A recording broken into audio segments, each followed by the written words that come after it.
So we last spoke about 6 months ago and you said that the UK market could be the leading global stock market over the next 10 to 20 years. 6 months on, is that still the case?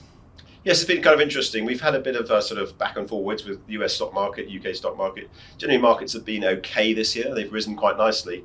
But most particularly, we are, I think, seeing cross currents which are leading to fundamental change of market trends. And what I was really talking about was that the kind of enthusiasm for growth will become less significant. People will get more worried about the downside and the cash required to fund that growth.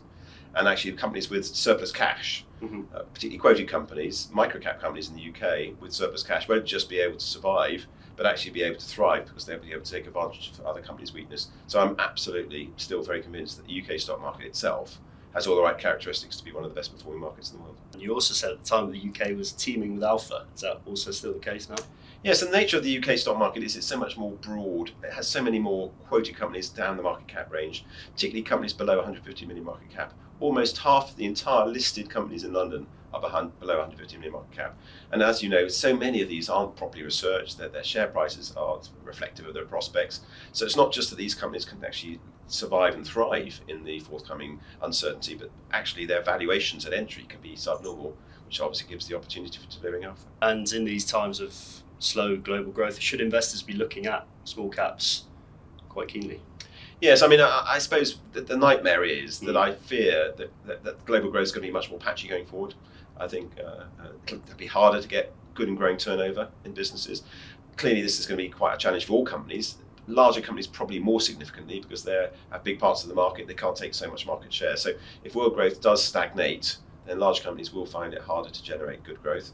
The great advantage of small quoted companies is that they're often younger businesses, and because they're younger, they're often serving immature markets which are able to grow even when the world isn't growing, when the global economy is flat. And it's that opportunity to invest in companies which are serving immature markets which gives a particular opportunity for small companies to outperform versus mainstream companies. And we saw the petrol crisis in the UK. What does the supply chain bottlenecks show about this global recovery? I think this global recovery is different from many others in that it's not a lack of demand, it's an inability to supply. Inability to supply has led to a huge number of bottlenecks, as you mentioned. Inflationary pressures coming through, and they're quite severe at the moment.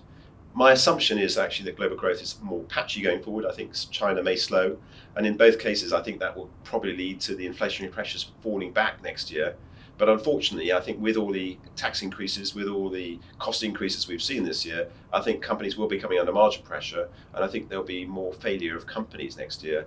And the question is, will the politicians inject extra fuel, in which case they might add to inflation, or will they allow the market to correct itself and unfortunately unemployment to rise? And it's a difficult mix, but it isn't a very attractive, appetizing future. Going back to China, what's your outlook on China, and what's the issues in the company that's going to cause that slow growth over the next couple of years?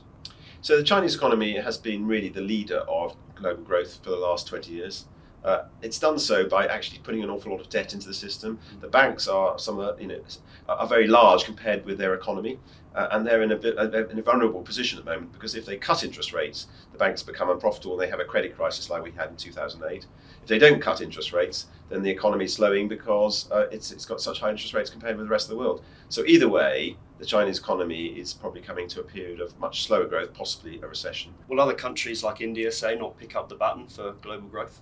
I think there will be opportunities around the world in some of the emerging markets, but I think the whole pattern's changing. The tailwind we've had for the last 20 years has been the decline in long-dated bond yields, and as a result of that, all asset prices, valuations have been inflated, and that's been the real driver of the opportunity in China, in India, and many of the other world countries. I think that pattern's come to an end. So China's having its own problems specific to China, but I think you'll find most of the emerging markets also have not the same but similar issues, and global growth is much more restricted, irrespective of whether China has it worse or India has it slightly better.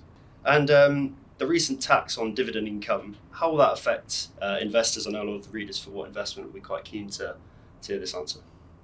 Yes, I mean, taxes are going up, and it's making it harder for people not just to generate a return, but actually obviously to get a return after tax, and that's obviously a negative. But I think if most of your income comes from dividends on stocks, clearly what you've got to find is companies which aren't just stable but actually continuing to grow.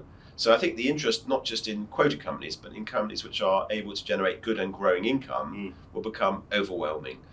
Not just because taxes are going up, it makes it harder to generate a return, but most particularly because actually we've got to find a way of generating any return at a time when asset prices are already inflated, and perhaps stock markets go sideways a bit, like they did in Japan for the last 20 years. So it's going to be tough, right?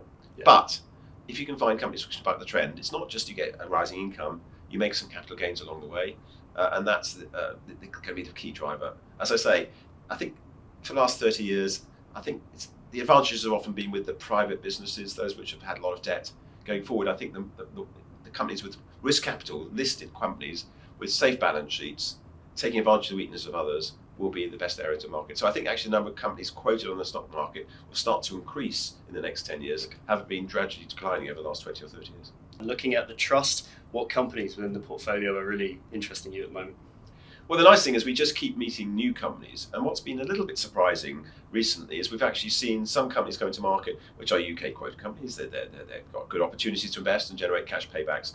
But what I've been a little bit surprised by is that actually they're not just good companies. Some of these might be actually market leaders on a global sense. So a most recent investment probably is a company called Saeta. It came to market. It happens to be an engine, electric motor manufacturer. Very, very efficient, remarkably efficient.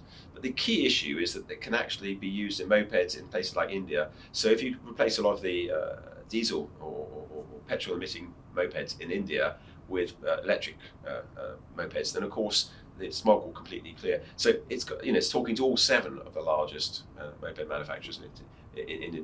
So what's amazing is that's one of the best companies I've seen. It wasn't particularly big market cap. It wasn't valued as a unicorn, but it has extraordinary potential. We're seeing a series of other companies which are due to come to market, which we think are going to be absolute global leaders. Astonishing. I'm just amazed. The trust is currently on a discount. How does this play into the general average discount over the last 5 years or so? Well, the nature of the fund is that the NAV, obviously we're trying to make serious money. The share price doesn't always keep up with it. What tends to happen is that investment trusts generally, you get a build-up of sellers, and then people might want to buy it, but they don't want to buy while the sellers are still active.